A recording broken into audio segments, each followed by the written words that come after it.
গরমকাল শুরু মানেই ড্রাগন গাছে বিভিন্ন ধরনের সমস্যার শুরু।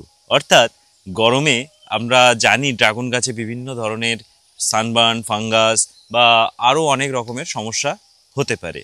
জল কম দেওয়ার জন্য সমস্যা, জল বেশি দেওয়ার জন্য সমস্যা, এরকম অনেক কিছুই সমস্যা হতে পারে। তো এর মধ্যে বেশ কিছু দর্শক আমাকে কিন্তু কমেন্ট করে বা SMS করে জানাচ্ছেন যে তাদের বাগানে যে ড্রাগনের পাতা বা ডাল যেগুলো, সেগুলো না একটু শুকিয়ে শুকিয়ে আসছে, একটু কুচকে টাইপের যাচ্ছে, নরম হয়ে যাচ্ছে, একটু শুকনো শুকনো ভাব। তো এই রকম সময় আমি জানি বহু ড্রাগন চাষিদের এটা হয়, আমাদেরও মানে প্রথম প্রথম হতো। তো কি সমস্যার জন্য এই রকম হয় আর এর সমাধান কি আছে সেটাই আলোচনা করব কিন্তু আজকে ভিডিওয়ে। নমস্কার, আমি অর্ঘ্য আর আপনি দেখছেন রিয়েল ফ্রেন্ডস বেঙ্গলি। চলুন শুরু করা যাক। ফ্র্যাঙ্কিস রেড ড্রাগন ফ্রুট দেখতে পাচ্ছেন ফলটা। তো 2025-এর প্রথম পাকা ফল হচ্ছে এটা। তাই আমি সবার ভিডিও আমি অবশ্যই এর টেস্ট রিভিউ একটা ভিডিও বানিয়ে আপনাদের দেখিয়ে দেবো কেমন টেস্ট হচ্ছে। বা আপনারা জানেন এটা ওয়ার্ল্ডের ফেমাস একটা মিষ্টি ড্রাগন ফল ভ্যারাইটি ফ্র্যাঙ্কিস রেড। তো দেখতে পাচ্ছেন এর সারা বছরই প্রায় বিক্ষিপ্তভাবে ফল হয়। মোটামুটি ম্যাক্সিমাম যে রেয়ার ভ্যারাইটি সেইগুলোতেই কিন্তু ম্যাক্সিমাম দেখছি কুঁড়ি আসছে। কোনো কমার্শিয়াল ভ্যারাইটিতে এখনও কিন্তু কুঁড়ি আসা শুরু হয়নি। প্রচুর কুঁড়ি আসছে কিন্তু প্রত্যেকটা ভ্যারাইটিতে প্রায় কুঁড়ি দেখা যাচ্ছে এখন। তো এখনও কিন্তু ফ্রুট সিজন শুরু হয়নি। তো যেগুলো আর্লি ফ্লাওয়ার ভ্যারাইটি সেগুলোতেই কিন্তু শুধুমাত্র ফল বা ফুল আসছে।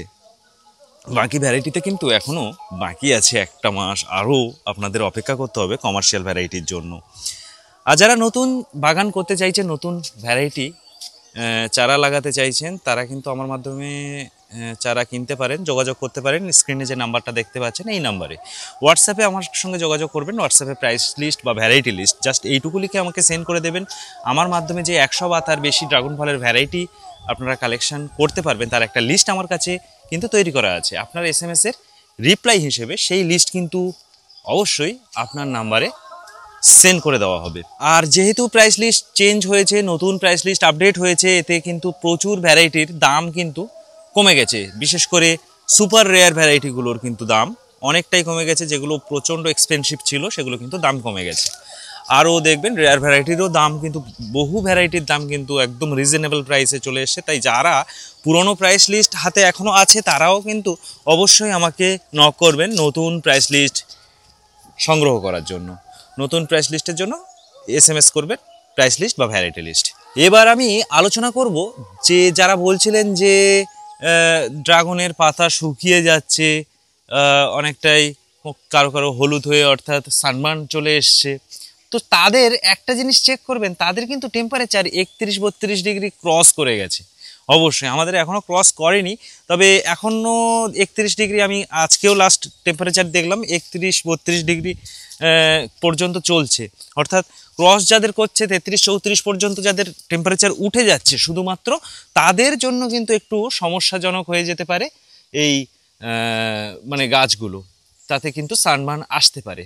তবে তার জন্য সলিউশন আছে, অবশ্যই সেই সলিউশন আমি বলে দেবো। সমস্যাগুলো কি কি কারণে হয় সেটা কিন্তু আমাদের সবার প্রথমে জেনে নিতে হবে। তো দেখা যায় অনেক সময় এই সময় অনেকে কিন্তু প্রত্যেকটা ইউটিউবার বা যে দেখবেন যারা ড্রাগন চাষি তারা কিন্তু এই সময় বেশ বেশি যত্ন করেন।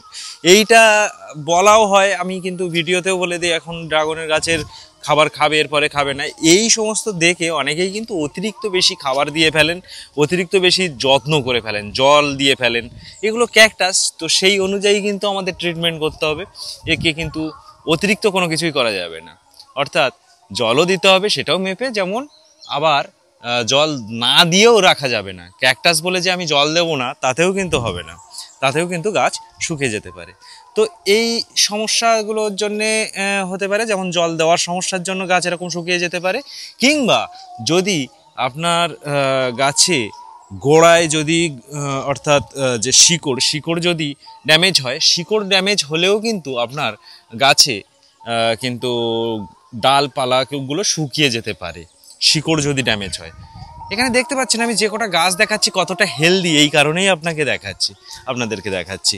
প্রত্যেকটা গাছ দেখতে পাচ্ছেন কোনোটা শুকনো এই জিনিসটা বলতে পারবেন না। প্রত্যেকটা গাছের ধারে গেলেই আপনি কিন্তু বুঝতে পারবেন কতটা মোটা, কতটা চওড়া এবং কতটা মোটা এই ডালগুলো এই সময় বিশেষ করে আমি যেটা বললাম সেটা হচ্ছে গোড়ায় আপনি একবার চেক করুন, যদি অতিরিক্ত গাছ হলুদ হয়ে আসে বা অতিরিক্ত শুকনো হয়ে আসে তাহলে কিন্তু অবশ্যই আপনার শিকড়ের সমস্যা হতে পারে। আপনার অতিরিক্ত যত্ন বা জল অতিরিক্ত দেওয়ার ফলে আপনার শিকড় কিন্তু নষ্ট হয়ে যেতে পারে বা ফাঙ্গাস লেগে কিন্তু একদম খারাপ হয়ে যেতে পারে। সেই কারণেও কিন্তু আপনার গাছ শুকিয়ে আসতে পারে, এটা একটা কারণ হতে পারে। দ্বিতীয় যেটা বলবো সেটা হচ্ছে আপনার গাছে অনেক সময় দেখা যায় এই গরমে, অতিরিক্ত গরমের সময় জল আমরা যেটা দিচ্ছি সেটা হয়তো দেরিতে দিচ্ছি বা কম দিচ্ছি, সে কারণেও কিন্তু গাছ শুকিয়ে আসতে পারে।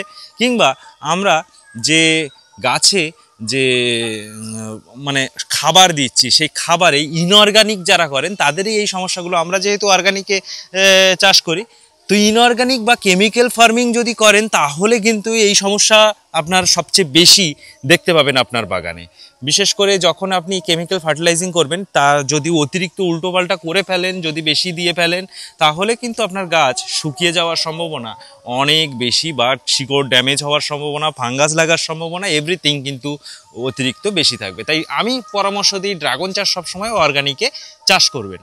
আবার এই যে শুকনো হয়ে যাচ্ছে, এই শুকনো কিন্তু আমরা একটা সময় ইচ্ছা করেই করব, সেটাও কিন্তু আমি বলে দেবো কোন সময় ইচ্ছা করেই করব। সে সময় ইচ্ছা করেই জল একটু কম দেবো, যার জন্য গাছ একটু শুকনো শুকনো লাগবে। সেটাও কিন্তু ট্রিটমেন্টের মধ্যে, যে সেটাও কিন্তু একটা ট্রিটমেন্ট, যাতে গরমের সময় গাছের সমস্যা বেশি না হয়। সে কারণে আমরা কিন্তু অনেক সময় জল কন্ট্রোল করি, তা সেটাও আমি বলে দেবো। কিন্তু এখন কিন্তু জল কন্ট্রোল করার সময় কিন্তু হয়নি, এখনও সেই টেম্পারেচার হয়নি যেখানে সানবার্ন হয়ে গাছ একেবারে পুরো নষ্ট হয়ে যাবে, সেরকম কিন্তু পরিস্থিতি এখনও শুরু হয়নি। এই সময় গাছকে হেলদি রাখতে গেলে এবার আমি বলে দেবো যে সলিউশনগুলো কী কী সলিউশন। মোটামুটি বুঝতে পেরেছেন যে কোন কোন সমস্যার জন্য হয় এই মানে গাছ শুকিয়ে যাওয়া বা গাছের হলুদ হয়ে যাওয়া, এগুলো কোন সমস্যার জন্য হয়। যদি ইয়েলো হয় তাহলে কিন্তু সানবার্ন মানে অতিরিক্ত সূর্যতাপ। অতিরিক্ত সূর্যতাপের জন্য তার সলিউশন কি, তার সলিউশন আমি বলে দিই সবার প্রথমে। যে যদি আপনার বাগানে শুধুমাত্র সানবার্ন লাগে, অর্থাৎ অতিরিক্ত সূর্যতাপের কারণে গাছ শুকিয়ে আসে বা হলুদ হয়ে আসে, তাহলে কিন্তু আপনার কি কাজ করতে হবে, আপনার করণীয় হচ্ছে আপনি এই সময় যতদিন না 38 ডিগ্রি ক্রস করছে ততদিন, যে সমস্ত এরিয়ায় এখনও পর্যন্ত 38 ক্রস করেনি তাদের একটাই সলিউশন, সেটা হচ্ছে গ্রিন মিরাকেল আপনাকে ইউজ করতে হবে 10 থেকে 15 দিনের ব্যবধানে, বা যতটা ঘন ঘন করবেন ততই কিন্তু গাছ একদম হেলদি সুস্থ থাকবে। গ্রিন মিরাকেল ইউজ করার ডোজ আমি বলে দিচ্ছি, 3 ml 1 লিটার জলে আপনি গুলে সেটা কিন্তু ফলিয়ার স্প্রে, অর্থাৎ পাতায় কিন্তু আপনাকে স্প্রে করতে হবে। তো এটা হচ্ছে গ্রিন মিরাকেল ইউজ করার সিস্টেম। গ্রিন মিরাকেল কিন্তু অবশ্যই ইউজ করতে হবে এই সময় 38 ডিগ্রি টেম্পারেচার পর্যন্ত। তার আগে পর্যন্ত আপনাকে, তারপরে কি করতে হবে সেটাও কিন্তু আমি পরে বলে দেবো। যখন টেম্পারেচার আরও বাড়বে তখন কিন্তু আমি বলে দেবো তার সলিউশন। এটা হলো 1 নম্বর। দ্বিতীয় যে সলিউশন আমি বলবো সেটা হচ্ছে যে অতিরিক্ত এই যে জল কম দেওয়া, এটাও কিন্তু একটা সমস্যা। আমি আপনাদের বলে দেবো জল দেওয়ার সিস্টেম। জল দেওয়ার সিস্টেম হচ্ছে আপনারা এই সময়, বিশেষ করে এই সময় জল দেবেন, মাটি চেক করে জল দেবেন। অর্থাৎ মাটি 2 থেকে 3 ইঞ্চি খুঁড়বেন, তার ভিতর থেকে একটু মাটি নিয়ে হাতে 2 আঙুলে প্রেস করে দেখবেন তাতে ময়েশ্চার ফিল পাচ্ছেন কিনা। যদি ময়েশ্চার ফিল পান তাহলে জল দেওয়ার দরকার নেই, যদি ময়েশ্চার ফিল না পান তাহলে কিন্তু আপনি গাছে জল দিতে পারেন। মোটামুটি 5 থেকে 7 দিনের ব্যবধানে আপনি ড্রাগন গাছে জল দেবেন, দেখবেন আপনার ড্রাগন গাছের কিন্তু জলের ঘাটতি থাকবে না। আর 5 থেকে 7 দিনের যে ব্যবধান, এই 5 থেকে 7 দিনের ব্যবধানে জল কিন্তু এই সময় যারা বালতিতে করে জল দিচ্ছেন তারা 15 থেকে 20 লিটার করে জল দেবেন পার পোলে। আর যারা বালতি ছাড়া যারা পাইপে জল দিচ্ছেন তারা একটু বুঝতে পারছেন, একটু ভারীভাবে জল দিতে হবে, একটু বেশি করে জল দিতে হবে। আর যারা ড্রিপে দিচ্ছেন তারা আধা ঘন্টা বেশি জল দেবেন, অর্থাৎ যারা 2 ঘন্টা দিচ্ছেন তারা 2.5 ঘন্টা দেবেন, 3 ঘন্টা দিচ্ছেন তারা 3.5 ঘন্টা দেবেন। এই সময় কিন্তু একটু জলের ঘাটতি থাকে, জল কিন্তু এই সময় লাগে। এরপরে কিন্তু যখন আরও গরম পড়বে তখন কিন্তু আর জল বেশি খাওয়ানো যাবে না। এই সময় কিন্তু ড্রাগন গাছ খেতে পারছে, এখনও টেম্পারেচার কম আছে, এই সময় কিন্তু খাইয়ে নিতে হবে। আর অনেকেই তো কেমিক্যাল চাষ করেন, সমস্যা তো সেখান থেকেও হয়। তো কেমিক্যাল যারা চাষ করেন তারা যে ডোজ বলে দেয়, বা অন্যান্য চাষিরা, আমি তো বলি না কখনো কেমিক্যাল ডোজ দিতে, কিভাবে দেবেন সেটাও বলে দিই না। তো যারা যে ডোজ বলছেন তার থেকে আপনারা ডোজ অনেকটাই, মানে হাফ ডোজ দিন, কম দিন, তাহলেই কিন্তু দেখবেন গাছের সমস্যা অনেকটাই কম হবে। কেমিক্যালে কিন্তু এমনি সমস্যা হবে, আর ডোজ যদি একটু বেশি হয়ে যায় তাহলে কিন্তু সমস্যা কোনো সীমা থাকবে না। তাই অবশ্যই কেমিক্যাল যারা চাষ করছেন তারা ডোজ একদম হাফ করিয়ে দিন, কম দিন কিন্তু বেশি দেওয়ার একদম প্রয়োজন নেই। দেখুন আসুন্তা 5-এ কিন্তু ফুল আসা শুরু হয়ে গেছে, একটা ডালে দেখুন 3টে ফুল কিন্তু এসে গেছে। তো এরকম ম্যাক্সিমাম ভ্যারাইটিতে কিন্তু ফুল আসা শুরু হয়ে গেছে। আর যে সমস্ত চাষিদের মাটিতে সমস্যা অর্থাৎ শিকড় ড্যামেজ হয়ে গেছে, আপনারা হয়তো খুঁড়ে, আমি বলেছিলাম সবার প্রথমের দিকে যে অবশ্যই খুঁড়ে একবার দেখে নেবেন। মাটিও কিন্তু সমস্যা হতে পারে, শিকড় ড্যামেজ হতে পারে। তো শিকড় যদি ড্যামেজ হয়ে যায় তাহলে কিন্তু আপনাদের সলিউশন কিন্তু ট্রাইকোডার্মা কিন্তু জলের সঙ্গে মিশিয়ে আপনারা কিন্তু মাটিতে দিয়ে দেবেন, তাহলে কিন্তু অনেকটাই সলিউশন হয়ে যাবে, বা আপনার শিকড় যে পচে যাচ্ছে সেই শিকড় কিন্তু পচন রোধ হতে পারে। আশা করছি আপনারা বুঝতে পেরেছেন যে কোন কোন সমস্যার জন্য এই রকম আমাদের গাছের পাতা বা ডাল শুকিয়ে আসে বা কুঁচকে যায়, নরম হয়ে যায়, এগুলো কোন কোন সমস্যার জন্য হয়, আর সেগুলো কোনগুলো আমরা যদি ইগনোর করি, কোনগুলোকে আমরা যদি কন্ট্রোল করি তাহলে ঠিক হবে, সেগুলোও নিশ্চয়ই বুঝে গেছেন। আর আপনারা জানেন ড্রাগনের চারা আমার মাধ্যমে পেয়ে যাবেন 100 বা তার বেশি ধরনের, আমি প্রথমেই বলে দিয়েছি। তো স্ক্রিনে যে নাম্বারটা দেখতে পাচ্ছেন এই নাম্বারে জাস্ট একটা SMS করে দেবেন প্রাইস লিস্ট বা ভ্যারাইটি লিস্ট। আমি কিন্তু আমার যে লিস্ট তৈরি করা আছে 100 বা তার বেশি যে ড্রাগন ফলের ভ্যারাইটির, সে লিস্ট কিন্তু আপনার নাম্বারে সেন্ড করে দেবো। আর লিস্ট কিন্তু আপডেট হয়েছে, নতুন প্রাইস লিস্টে কিন্তু প্রচুর ভ্যারাইটির প্রাইস কিন্তু ড্রপ হয়েছে বা কমেছে। আর ভিডিওটা ভালো লেগে থাকলে লাইক শেয়ার কমেন্ট তো অবশ্যই করবেন। আর যদি এখনও সাবস্ক্রাইব না করে থাকেন নিচের লাল রঙের সাবস্ক্রাইবের বাটনে ক্লিক করে পাশে বেল আইকনে অল সিলেক্ট করে দিন, তাহলে কিন্তু আমার কোনো নোটিফিকেশান কখনোই আপনি মিস করবেন না। আর তার সঙ্গে ভিডিওটা আজ এই পর্যন্ত, দেখা হবে পরের ভিডিওয়। ধন্যবাদ, ভালো থাকবেন, নমস্কার।